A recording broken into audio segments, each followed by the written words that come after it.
إن الحمد لله نحمده ونستعينه ونستغفره ونعوذ بالله من شرور أنفسنا ومن سيئات أعمالنا من يهده الله فلا مضل له ومن يضلل فلا هادي له وأشهد أن لا إله إلا الله وحده لا شريك له وأشهد أن محمدًا عبده ورسوله يا أيها الذين آمنوا اتقوا الله حق تقاته ولا تموتن إلا وأنتم مسلمون يا أيها الناس اتقوا ربكم الذي خلقكم من نفس واحدة وخلق منها زوجها وبث منهما رجالا كثيرا ونساء واتقوا الله الذي تساءلون به والأرحام إن الله كان عليكم رقيبا يا أيها الذين آمنوا اتقوا الله وقولوا قولا سديدا يصلح لكم أعمالكم ويغفر لكم ذنوبكم ومن يطع الله ورسوله فقد فاز فوزا عظيما أما بعد فإن خير الحديث كتاب الله وخير الهدي هدي محمد صلى الله عليه وسلم وشر الأمور محدثاتها وكل محدثة بدعة وكل بدعة ضلالة وكل ضلالة في النار فأعوذ بالله السميع العليم من الشيطان الرجيم بسم الله الرحمن الرحيم يوم نقول لجهنم هل امتلأت وتقول هل من مزيد وأزلفت الجنة للمتقين غير بعيد هذا ما توعدون لكل أواب حفيظ من خشي الرحمن بالغيب وجاء بقلب منيب ادخلوها بسلام ذلك يوم الخلود. وقال تعالى في موضع آخر هو الذي بعث في الأميين رسولا منهم يتلو عليهم آياته ويزكيهم ويعلمهم الكتاب والحكمة وإن كانوا من قبل لفي ضلال مبين. وقال النبي صلى الله عليه وسلم طلب العلم فريضة على كل مسلم. قابل قدر سامعین اور سامعات، علم کتاب و سنت کا حصول ایک محتم بالشان عبادت ہے۔ ہم انسانوں پر رب کریم کی بے شمار نعمتیں ہیں، ان نعمتوں میں سب سے افضل، عظیم الشان اور قابل رشک نعمت علم کی نعمت، جو علم مخلوق کو خالق سے جوڑتا ہے۔ نبی محترم صلی اللہ علیہ وسلم کی پہچان دیتا ہے، خیر و شر کی تمیز عطا کرتا ہے، دین اسلام کے محاسن و کمالات کی معرفت عطا کر کے اس پر چلنے کی ترغیب دیتا ہے۔ یہی وجہ ہے کہ اللہ رب العالمین نے شہادت توحید میں اپنے اور فرشتوں کے ساتھ علماء اور اہل علم کا تذکرہ کیا ہے۔ اللہ رب العالمین نے فرمایا شہید اللہ انہ لا الہ الا ہو والملائکۃ واولو العلم قائما بالقسط۔ اور امام شافعی رحمۃ اللہ علیہ نے طلب علم کو، حصول علم کو نفلی عبادات سے افضل اور بہتر قرار دیا ہے، کیونکہ نفلی عبادات کرنے والا شخص اپنی ذات کی بھلائی کے لیے عبادت کر رہا ہے، نفلی عبادات کا اہتمام کرنے والا شخص اپنے فائدے کے لیے، اپنی اخروی زندگی کو بہتر بنانے کے لیے کر رہا ہے، لیکن جو انسان کتاب و سنت کا علم حاصل کرتا ہے، کتاب و سنت کا متلاشی ہوتا ہے، یہ اپنے لیے بھی کرتا ہے، سماج کے لیے بھی کرتا ہے، عوام کے لیے بھی کرتا ہے، ہر ایک کے لیے، سماج کے اندر پھیلی ہوئی برائیوں کے سد باب کے لیے، ان برائیوں کے ازالے کے لیے، اللہ رب العالمین کی معرفت عطا کرنے کے لیے، توحید و سنت کی علم برداری کے لیے یہ انسان علم حاصل کر رہا ہے۔ اس لیے نفلی عبادات کرنے والے شخص کے مقابلے میں اس انسان کا درجہ زیادہ بہتر ہے۔ حضرات گرامی، ایک سوال یہ پیدا ہوتا ہے کہ آخر علم کس سے حاصل کیا جائے؟ علم کے بہت سارے راستے لوگوں نے پیدا کر دیے ہیں، لیکن ایک بڑا سوال یہ ہے کہ مستند، مضبوط، راسخ اور ثابت علم کس سے حاصل کیا جائے؟ کیونکہ کتاب و سنت کا علم ایک امانت ہے، اور یہ وہ امانت ہے جو اللہ رب العالمین نے آسمانوں، زمینوں اور پہاڑوں کے حوالے کیا تو سارے لوگوں نے اس بوجھ کو برداشت کرنے سے انکار کر دیا۔ اس کے بعد اللہ رب العالمین نے اس امانت کو انسانوں کے حوالے کیا، اور انسانوں کے حوالے کرتے وقت فرمایا اِنَّا سَنُلْقِي عَلَيْكَ قَوْلًا ثَقِيلًا، ہم آپ پر اے نبی عنقریب بہت بھاری اور وزنی بات نازل کریں گے۔ معلوم یہ ہوا کتاب و سنت کا علم بڑا وزنی ہوتا ہے، کتاب و سنت کا علم بڑا بھاری ہوتا ہے، کتاب و سنت کا علم کوئی مذاق نہیں ہوتا ہے، کتاب و سنت کا علم بڑا ذمہ دارانہ ہوتا ہے، کتاب و سنت کا علم بڑا حساس ہوا کرتا ہے، کتاب و سنت کا علم بڑا سنگین ہوا کرتا ہے۔ یہی وجہ ہے کہ امام مالک رحمۃ اللہ علیہ سے ایک مرتبہ ایک سائل نے ایک مسئلہ پوچھا، امام مالک رحمۃ اللہ علیہ نے فرمایا لا ادری،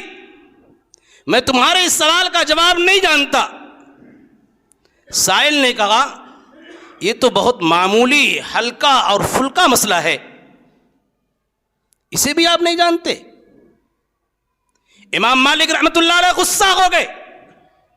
اور فرمایا تم اس مسئلے کو معمولی اور ہلکا تصور کرتے ہو، آسان اور معمولی سمجھتے ہو، حالانکہ کتاب و سنت کا علم سارا کا سارا بھاری ہوا کرتا ہے، سارا کا سارا علم وزنی ہوا کرتا ہے۔ کیا تم نے اللہ رب العالمین کے اس قول کو نہیں سنا اِنَّا سَنُلْقِي عَلَيْكَ قَوْلًا ثَقِيلًا،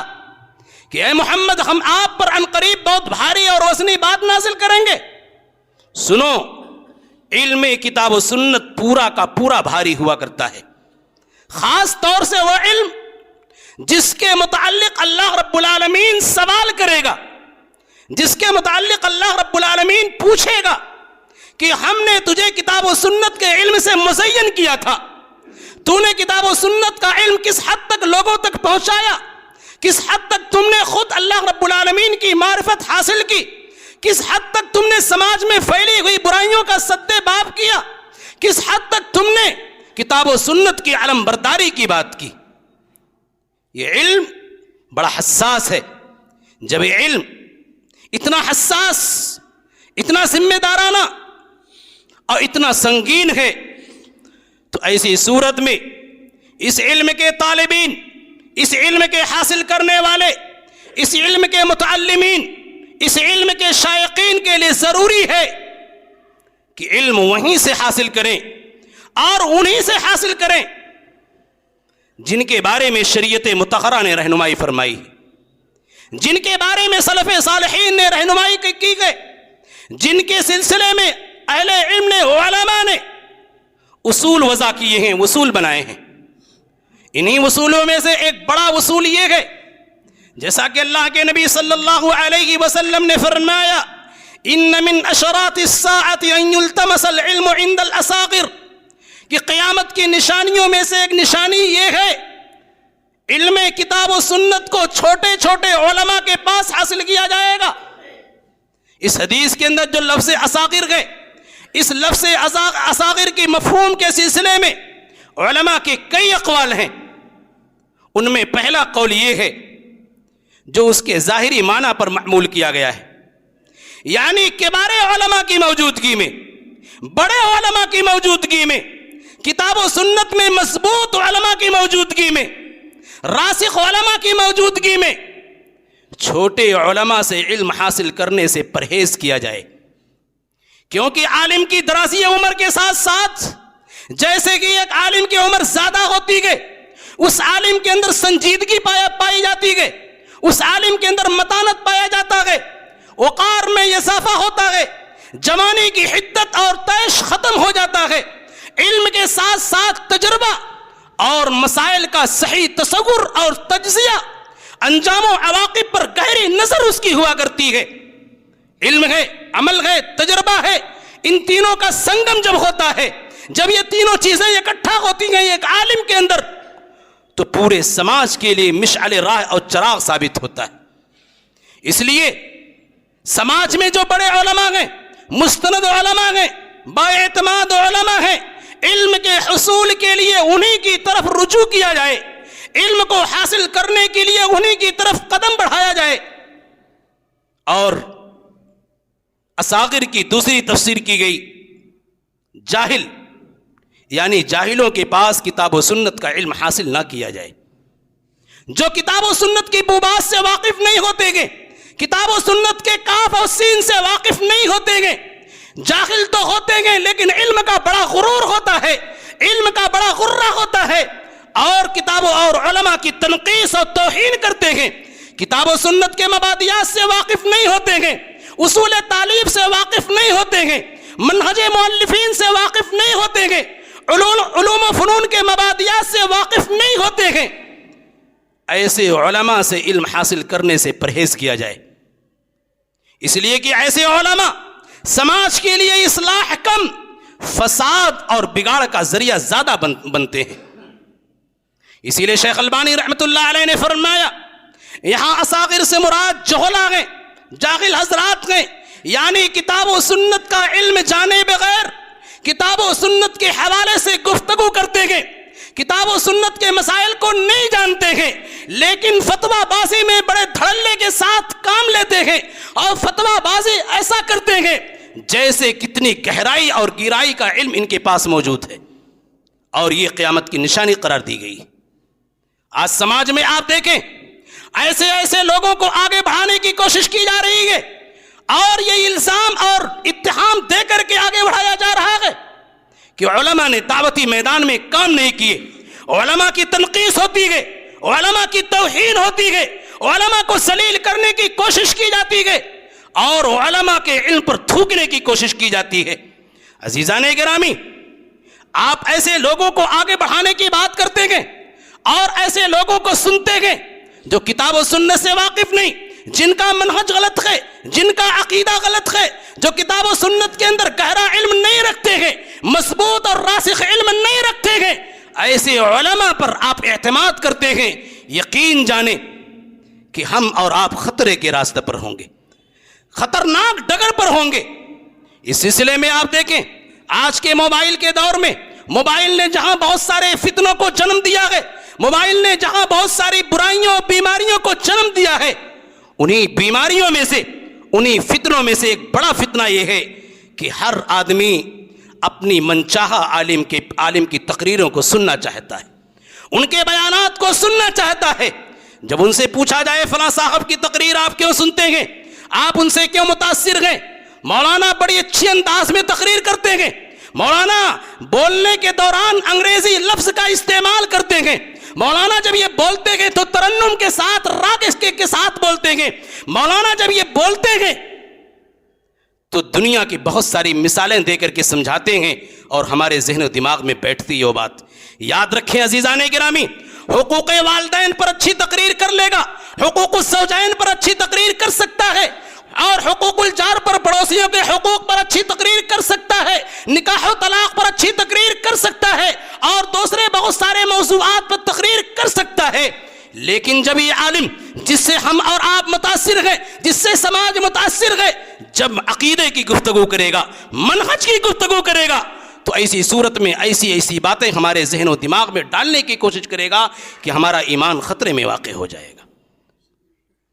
اور اس سلسلے میں بطور مثال آپ دیکھیں یوٹیوب کی دنیا میں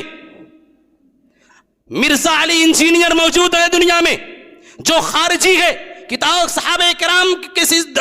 کرام کا دشمن ہے، معاویہ عبداللہ بن عمرو بن عاص جیسے لوگوں کو خارجی قرار دیتا ہے، ان کو تانا اور ان پر تانا تشنیع کرتا ہے۔ ایسے لوگوں کو آج کے ہمارے نوجوان بڑے دھڑلے کے ساتھ سنتے ہیں کہ بہت گہرا علم ہے۔ یاد رکھیں خارجی ہے، یاد رکھیں دشمن صحابہ ہے، صحابہ کرام پر لعن طعن کرنے والا شخص ہے، اور ایسے شخص کو ہمارے نوجوان سنتے ہیں اور جواب یہ دیتے ہیں مولانا ان کے بڑے زیادہ متبعین ہیں، ان کے بہت زیادہ فالوورز ہیں، اور ان کے پیچھے بھاگنے والوں کی ایک ٹیم ہے۔ یاد رکھیں اچھی طریقے سے بول لے جانا اس بات کی دلیل نہیں ہے کہ وہ عالم ہے، اور مثالوں کے ذریعہ سمجھا لینا اس بات کی دلیل نہیں ہے کہ وہ عالم کتاب و سنت کے، اور کسی کے بہت زیادہ فالوورز ہو جانا، بہت زیادہ متبعین کا ہو جانا، بہت زیادہ سن لینا اس بات کی دلیل نہیں ہے کہ وہ بہت مضبوط عالم ہے، گہرا علم ہے۔ اس لیے کہ اللہ کے نبی صلی اللہ علیہ وسلم نے فرمایا کہ ایک ہی دنیا میں بہت سارے انبیاء کرام کو بھیجا گیا، بعض انبیاء کرام کے ساتھ ایک لمبی ٹیم ہوگی، لمبی جماعت ہوگی، اور بعض نبی جب آئیں گے ان پر ایمان لانے والے ایک ہوں گے یا دو ہوں گے، اور بعض نبی ایسے بھی ہوں گے کہ ان پر ایمان لانے والا ایک بھی شخص نہیں ہوگا، ان کی باتوں کو تسلیم کرنے والا ایک بھی شخص نہیں ہوگا۔ اس نبی کا کوئی فالوورز نہیں ہے، اس نبی کے پاس یا ایک دو ایمان لانے والے ہیں۔ کیا اس نبی محترم کو مان لیا جائے ناحق ہے؟ جن کو اللہ رب العالمین نے چن کر کے بھیجا، جن کو اللہ رب العالمین نے منتخب کر کے بھیجا، کیا ان کو یہ سمجھ لیا جائے ناحق ہے؟ فالوور سے اور زیادہ سننے والوں سے کبھی حق کو پہچانا نہیں جاتا ہے، اور جب انسان کثرت کے پیچھے بھاگتا ہے تو یاد رکھیں ضلالت وہیں ہوا کرتی ہے، گمراہی وہیں ہوا کرتی ہے۔ حق کے پیچھے بھاگنے کی ضرورت ہے۔ اور اسی یوٹیوب کی دنیا میں آپ ایک بڑا نام پائیں گے، اور آزادی نسواں کے نام پر نعرہ دینے والے افراد مل جائیں گے۔ میرے مراد جاوید احمد غامدی جیسا شخص، جس نے اپنے باطل افکار و نظریات کے ذریعہ سماج کو ڈھکیلنے کی کوشش کی ہے، ضلالت میں، گمراہی میں، جس نے کتاب و سنت کو مشکوک کرنے کی کوشش کی ہے، جس نے کتاب و سنت کے مسائل کو ایسے انداز میں پیش کرنے کی کوشش کی ہے اور وہ عقل کے معیار پر پیش کرنے کی کوشش کی ہے۔ جاوید احمد غامدی کے سننے والے بیشتر افراد آپ کو مل جائیں گے۔ پوچھا جائے کہ آپ ان کو کیوں سنتے ہیں؟ مولانا مثالوں کے ذریعہ سمجھاتے ہیں اور عصر حاضر کے اعتبار سے سمجھانے کی کوشش کرتے ہیں۔ یہ حق کا معیار نہیں ہے، یہ حق کا صحیح ہونے کا، ثابت ہونے کا معیار نہیں ہے۔ اس لیے کہ جو انسان کتاب و سنت کے علم سے واقف نہیں، اصول حدیث، اصول فقہ سے واقف نہیں ہے، علوم و فنون کے مبادیات سے، ان کے اصول سے واقف نہیں ہے، وہ کتاب و سنت کے سلسلے میں اس کے لیے بات کرنا حرام ہے، وہ کتاب و سنت پر گفتگو نہیں کر سکتا ہے۔ آج کے نوجوان بھاگ رہے ہیں، آج کے نوجوان بڑی تیزی کے ساتھ بھاگ رہے ہیں، خاص طور سے وہ نوجوان جو کالجز کے اندر تعلیمات حاصل کر رہے ہیں، کالجوں میں بیٹھے ہوئے ہیں، ان کے پاس نہ معلم گئے، ان کے پاس نہ استاد گئے، نہ کسی علماء سے رابطے میں گئے۔ ایسے نوجوان یوٹیوب کھولتے ہیں، جاوید احمد غامدی کو سننا شروع کر دیا، علی مرزا کو سننا شروع کر دیا، ڈاکٹر اسرار احمد کو سننا شروع کر دیا، جن کے باطل افکار و نظریات پر لوگوں نے، علماء کتاب و سنت نے مہر سود کر دی ہے کہ ان کے عقائد باطل ہیں۔ نکاح و طلاق پر گفتگو کر لینا اس بات کی دلیل نہیں کہ عالم ہے، معاشرے اور سماج کی اصلاح پر گفتگو کر لینا اس بات کی دلیل نہیں ہے کہ کتاب و سنت کے سلسلے میں گہرا علم ہے۔ ڈاکٹر اسرار احمد ایک اسکالر ہیں، لیکن عقیدے اور نظریے کے اعتبار سے بڑے خطرناک ہیں۔ اس لیے عزیزان گرامی، کسی کو سننے سے پہلے آپ تحقیق کیجئے آپ کس کو سن رہے ہیں۔ اور اسی طریقے سے تھوڑا سا آگے بڑھیں، اور بھی نام آپ کو مل جائیں گے، طارق جمیل، طارق مسعود جیسے لوگ بھی آپ کو مل جائیں گے، اور مولانا صاحب قبر پر بڑی اچھی تقریر کرتے ہیں، والدین کے حقوق پر بڑی اچھی تقریر کرتے ہیں، صوفی ہیں حضرات، تصوف کے دلدل میں پھنسے ہوئے ہیں، ایسے لوگ جب گفتگو کرتے ہیں حقوق والدین پر اچھی تقریر کرتے ہیں، لیکن جب عقیدے کی پوٹری کھولتے ہیں، جب عقیدے کی ڈائری کھولتے ہیں تو ہمارے عقیدے اور منہج کو خطرے میں ڈالنے کی کوشش کرتے ہیں، اور ہم یہ سمجھ نہیں پاتے۔ بہت سارے لوگوں سے جب اعتراض کیا جائے کہ آپ کیوں سنتے ہیں، تو کہتے ہیں کہ مولانا ابو ہریرہ رضی اللہ تعالی عنہ نے شیطان سے جب علم حاصل کیا آیت الکرسی کے سلسلے میں، تو میں ان علماء سے استفادہ کیوں نہیں کر سکتا، ان علماء سے علم حاصل کیوں نہیں کر سکتا؟ یاد رکھیں عزیزان گرامی، یہ گمراہ کرنے والی بات، یہ گمراہ کرنے والی باتیں ہیں۔ دو وجہ ہے۔ پہلی وجہ یہ ہے کہ ابو ہریرہ رضی اللہ تعالی عنہ کو جب شیطان نے بتایا کہ تم آیت الکرسی پڑھ کر کے سویا کرو، تمہارا سامان، تمہارا غلہ چوری نہیں ہوگا، ابو ہریرہ نہیں جانتے تھے کہ وہ شیطان ہے۔ ابو ہریرہ کو نہیں معلوم، اس لیے کہ تینوں روز وہ شیطان آیا ہوا تھا، اور تینوں روز ابو ہریرہ نے کہا چلو نبی کی عدالت میں ہم تم کو پیش کر دیں گے۔ اس نے معذرت کیا، بچوں کا رونا رویا، بچوں کی غربت کا رونا رویا۔ اس کے بعد ابو ہریرہ نے تینوں رات چھوڑ دیا۔ ابو ہریرہ اللہ کے نبی کے پاس آئے اور کہا اللہ کے نبی صلی اللہ علیہ وسلم ایسا ایسا ہوا ہے۔ اللہ کے نبی نے فرمایا کہ تم جانتے ہو کون ہے وہ؟ کہا کہ نہیں۔ کہا اب اللہ کے نبی نے فرمایا وہ شیطان تھا۔ کہ اگر ابو ہریرہ جانتے کہ یہ شیطان تعلیم دے رہا ہے، شیطان ہم کو بتا رہا ہے، تو ایسی صورت میں ابو ہریرہ تسلیم کرتے اس کی بات کی؟ نہیں تسلیم کرتے۔ اور ابو ہریرہ نے ڈائریکٹ تسلیم نہیں کر لیا، نبی کی عدالت میں آئے، نبی سے مسئلہ پوچھا، اللہ کے نبی فلاں شخص چور تھا، آیا اور اس مسئلے کو بتا گیا، آیت الکرسی کی فضیلت کو بتایا۔ اللہ کے نبی آپ اس سلسلے میں کیا کہتے ہیں؟ اللہ کے نبی نے فرمایا صدقک وہو کذوب، بتایا تو اچھی بات ہے لیکن جھوٹا ہے، یعنی ابو ہریرہ نے تصدیق کرائی۔ اور ہم کیا ہیں؟ ہم جیسے کہ یوٹیوب سے کوئی مسئلہ سنتے گئے فوراً عمل کرنے کی کوشش کرتے ہیں، سماج میں بتانے کی کوشش کرتے ہیں، کسی علماء سے رابطے میں نہیں رہتے، مولانا اس سلسلے میں صحیح بات کیا ہے؟ اور اس سے زیادہ افسوسناک پہلو یہ ہے کہ ہم اپنے من کے مطابق عالم کو تلاشتے ہیں۔ ہم ایک عالم نے صحیح مسئلہ بتایا لیکن ہمارے من کے موافق نہیں گئے تو چلے گئے دوسرے کے ہاں، چلے گئے تیسرے کے ہاں، چلے گئے چوتھے کے ہاں، حق کے متلاشی نہیں گئے، حق نہیں جاننا چاہتے ہیں۔ آپ اپنے من کو اپنا معبود بنا رکھیں گے، کتاب و سنت کا علم کا جذبہ ہمارے یہاں نہیں گئے۔ ہمارے یہاں ہمارے مسئلے کی اہمیت ہے، ہمارے یہاں ہمارے حقوق کی اہمیت ہے۔ یاد رکھیں عزیزان گرامی، اپنے مطلب کے لیے کتاب و سنت کی تعلیمات کو بدلا نہیں جا سکتا، اور اس طریقے کا مزاج سماج کے اندر پھیلتا جا رہا ہے۔ اور اسی طریقے سے اصاغر کی تفسیر میں ایک تفسیر یہ ہے کہ اصاغر سے مراد اہل بدعت، یعنی بدعتی حضرات سے علم حاصل نہ کیا جائے، ان سے مجالست نہ اختیار کی جائے، ان کے پاس بیٹھنے سے گریز کیا جائے، اور کتاب و سنت کے سلسلے میں ان سے گفتگو نہ کی جائے۔ اس لیے کہ عبداللہ بن مسعود رضی اللہ تعالی عنہ نے کہا لوگ اس وقت تک بھلائی اور صالحیت اور سنت پر قائم رہیں گے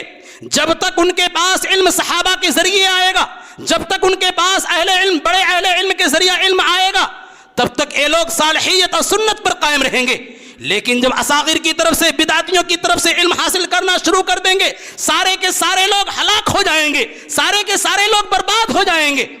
اسی لیے امام شعبی رحمۃ اللہ علیہ نے فرمایا جب کوئی انسان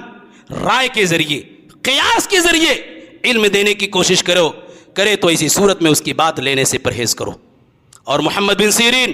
علی بن ابی طالب رضی اللہ تعالی عنہ نے تو یہاں تک کہا ان هذا العلم دین فانظروا من تاخذون دینکم، یہ جو علم تم سیکھ رہے ہو کتاب و سنت کا علم ہے، دین کا علم ہے، لہذا کس سے سیکھ رہے ہو، کس عالم سے سیکھ رہے ہو اور کس سے لینے کی کوشش کر رہے ہو، دیکھو کہیں ایسا تو نہیں بدعتی ہے، ایسا تو نہیں کہ اس کا منہج خراب ہے، ایسا تو نہیں اس کا عقیدہ خراب ہے۔ اگر خراب عقیدے اور خراب منہج کہ عالم سے علم لینے کی کوشش کی جائے گی تو اہل علم نے اس کو ضلالت سے، گمراہی سے تعبیر کیا ہے۔ اور بہت سارے لوگ تو یہاں تک بھی کہہ دیتے ہیں مولانا بدعتیوں کے پاس بیٹھنے سے کیا مطلب ہے، ان سے شرعی مسائل پر گفتگو کرنے میں کیا حرج ہے؟ بہت بڑا حرج ہے عزیزان گرامی ہمارے عقیدے اور منہج کے اعتبار سے۔ اس لیے کہ بہت سارے سنیوں کو، بہت سارے سنت پر قائم لوگوں کو اہل بدعت نے گمراہ کر دیا ہے۔ ایک مشہور نام عمران ابن حطان، عمران ابن حطان کے پاس مضبوط علم تھا، سنی تھا یہ شخص، لیکن ایک عورت سے، ایک بدعتی عورت سے، خارجی عورت سے محض اس لیے شادی کیا کہ اس عورت کو میں سدھار دوں گا، اس عورت کو سنت کی طرف مائل کر دوں گا۔ نتیجہ یہ ہوا کہ اور عمران ابن حطان عورت کو تو نہیں سدھار سکے، لیکن عمران ابن حطان کو عورت نے گمراہ کر دیا، خارجی بنا دیا۔ اور لوگ بڑے دھڑلے کے ساتھ کہہ دیں گے کیا حرج ہے بدعتیوں کے ساتھ بیٹھنے میں، ہمارا منہج کیا کہتا ہے، ہمارا عقیدہ کیا کہتا ہے۔ ایک مشہور نام عبد الرحمن ابن ملجم، جو حضرت علی رضی اللہ تعالیٰ عنہ کا قاتل ہے، یہ سنتی تھا، سنت پر قائم تھا، بہترین علم تھا، اتنا مضبوط علم تھا کہ عمر ابن خطاب رضی اللہ تعالیٰ عنہ نے عمرو بن عاص کو حکم دیا کہ عبد الرحمن ابن ملجم کو مسجد کے بغل میں لا کر کے بساؤ، اس لیے کہ اس کے پاس مضبوط علم ہے، یہ لوگوں کو فقہ کی تعلیم دے گا، قرآن کی تعلیم دے گا، سنت کی تعلیم دے گا۔ نتیجہ یہ ہوا یہ عبد الرحمن ابن ملجم ایک موقع پر آ کر کے شیعان علی میں شامل ہو جاتا ہے، جنگ صفین میں حضرت علی رضی اللہ تعالیٰ عنہ کے ساتھ شریک ہے، لیکن اسی موقع پر خارجی ہو کر کے حضرت علی رضی اللہ تعالیٰ عنہ کو قتل کر دیتا ہے۔ کتنا بڑا جرم کر رہا ہے، سنی تھا لیکن بدعتیوں کے ساتھ رہائش ہو گئی، بدعتیوں کے ساتھ اٹھنے بیٹھنے لگا اور حضرت علی رضی اللہ تعالیٰ عنہ کو قتل کر دیا۔ عزیزان گرامی، جس طریقے سے اہل بدعت سے علم حاصل نہیں کیا جا سکتا ہے،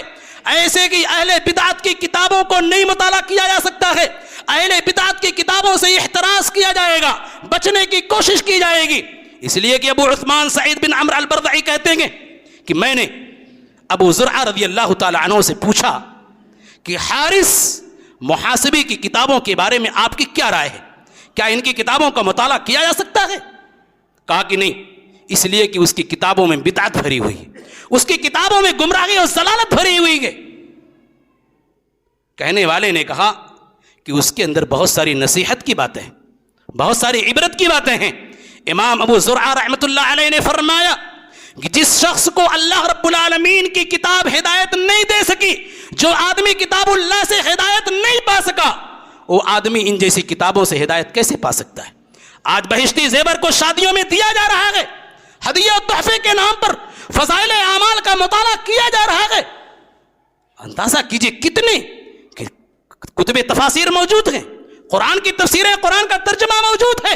لیکن جزدان میں لپیٹ کر کے فضائل اعمال کا مطالعہ کرنے پر مجبور کیا جا رہا ہے۔ بہشتی زیور کو ہدیہ تحفے میں دینے کی کوشش کی جا رہی ہے۔ کیا ہے اس کے اندر؟ آپ جانتے ہیں، اور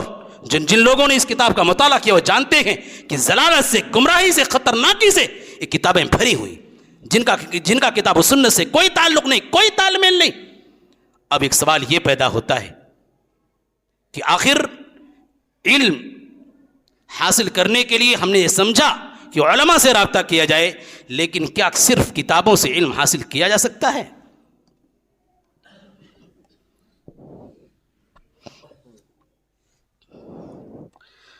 الحمد للہ الذی لم یلد ولم یولد ولم یکن لہ کفوا احد۔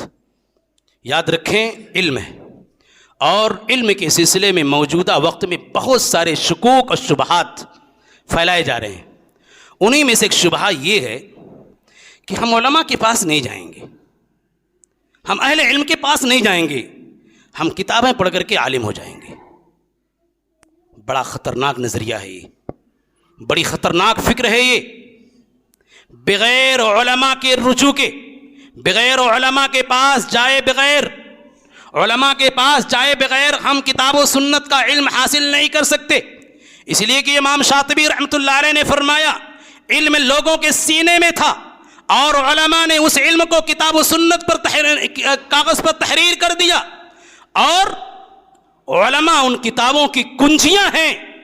جب تک علماء سے کتابوں کے سلسلے میں رہنمائی حاصل نہیں کی جائے گی، انسان گمراہ ہو جائے گا۔ اور ایک مشہور حدیث، اللہ کے نبی صلی اللہ علیہ وسلم نے فرمایا قیامت کی نشانیوں میں سے ایک نشانی یہ ہے کہ آخری زمانے میں جہالت عام ہو جائے گی، جہالت کا بول بالا ہو جائے گا، جہالت کی کثرت ہوگی، علم کو اٹھا لیا جائے گا۔ اللہ کے نبی نے فرمایا ان اللہ لا يقبض العلم انتزاعا ينتزعه من صدور الرجال ولكن يقبض العلم بقبض العلماء۔ اللہ رب العالمین علم کو اٹھائے گا، علم کو نہیں اٹھا لے گا، علماء کو اٹھا لے گا، مستند علماء، کبار علماء، بڑے علماء، مضبوط علماء کو اللہ رب العالمین وفات دے دے گا، اور جب وہ علماء چلے جائیں گے تو علم دھیرے دھیرے اٹھ جائے گا، علم ختم ہو جائے گا، جس کا مطلب یہ ہوا علماء کی بقا میں، علماء کے باقی رہنے میں علم کی بقا ہے، علماء کے ختم ہونے کی صورت میں علم فنا ہو جائے گا، علم ختم ہو جائے گا۔ اور ذرا غور سے دیکھیں کہ علماء کا انتقال ہو گیا، جن علماء کا انتقال ہو گیا ان کی کتابیں دنیا کے اندر ہے، ان کی تحریرات دنیا کے اندر ہیں، پھر بھی اللہ کے نبی نے فرمایا آخری زمانے میں جہالت کا بول بالا ہو جائے گا۔ اگر صرف کتابوں سے علم حاصل کیا جا سکتا ہے تو کتابوں کی موجودگی میں دنیا کے اندر جہالت کیوں پھیل رہی ہے؟ اس لیے پھیل رہی ہے کہ ان کتابوں کی تشریح کرنے والے علماء دنیا کے اندر نہیں بچیں گے، ان کتابوں کو سمجھانے والے علماء دنیا کے اندر نہیں بچیں گے، ان کتابوں کا اور کتاب و سنت کا جو مقصد ہے، جو مسائل ہیں، وہ علماء بتانے والے دنیا سے جا چکے ہوں گے۔ اس لیے عزیزان گرامی، ہم اپنے آپ کا محاسبہ کریں کہ علم کے باب میں ہم بہت زیادہ غافل ہیں، بہت زیادہ کوتاہ ہیں، اور ہر ایک سے علم حاصل کرنے کی کوشش کرتے ہیں، اپنے من کی، اپنے دل کی، اپنی منچاغی چاہا علم لینا چاہتے ہیں کہ ہمارے من کے موافق جو مولوی صاحب بتائیں گے اس کو تو مان لیں گے، جو مولوی صاحب ہمارے من کے موافق نہیں بتائیں گے وہ عالم نہیں ہے۔ کتنا غلط نظریہ ہے یہ، کتنی خطرناک بات ہے یہ۔ آپ کو کتاب و سنت سے محبت ہونی چاہیے، ہم کو کتاب و سنت سے عقیدت ہونی چاہیے، اور اسی کتاب و سنت کی اہمیت کا معاملہ ہے کہ ام ایمن رضی اللہ تعالی عنہا کے پاس اللہ کے نبی صلی اللہ علیہ وسلم کے انتقال کے بعد جب ابو بکر اور عمر گئے اللہ کے نبی کے انتقال کے پاس، ام ایمن کے پاس، ام ایمن رونے لگی، دہاڑے مار کر رونے لگی۔ ابو بکر نے کہا کیوں رو رہی ہو؟ فما عند اللہ خیر لرسولہ، کیا نبی کی جدائی پر تم رو رہی ہو؟ نبی کے لیے اللہ رب العالمین کے پاس بہت ساری نعمتیں ہیں، تم کو رونے کی کیا ضرورت ہے؟ ام ایمن رضی اللہ تعالی عنہا نے کہا میں اس لیے نہیں رو رہی ہوں کہ اللہ رب العالمین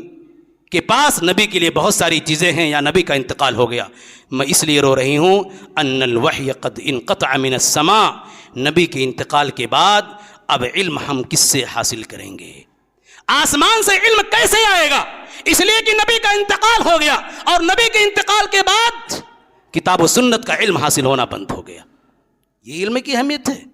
اس لیے علماء کی قدر کریں، علماء کی توقیر کریں، علماء کی عزت کریں، ایسے علماء سے مسائل کو دریافت کرنے کی کوشش کریں جو کتاب و سنت کے باب میں مضبوط ہوں، اور انٹرنیٹ پر موجود علماء اگر وہ مستند نہیں ہیں تو ان سے علم حاصل کرنے سے پرہیز کریں۔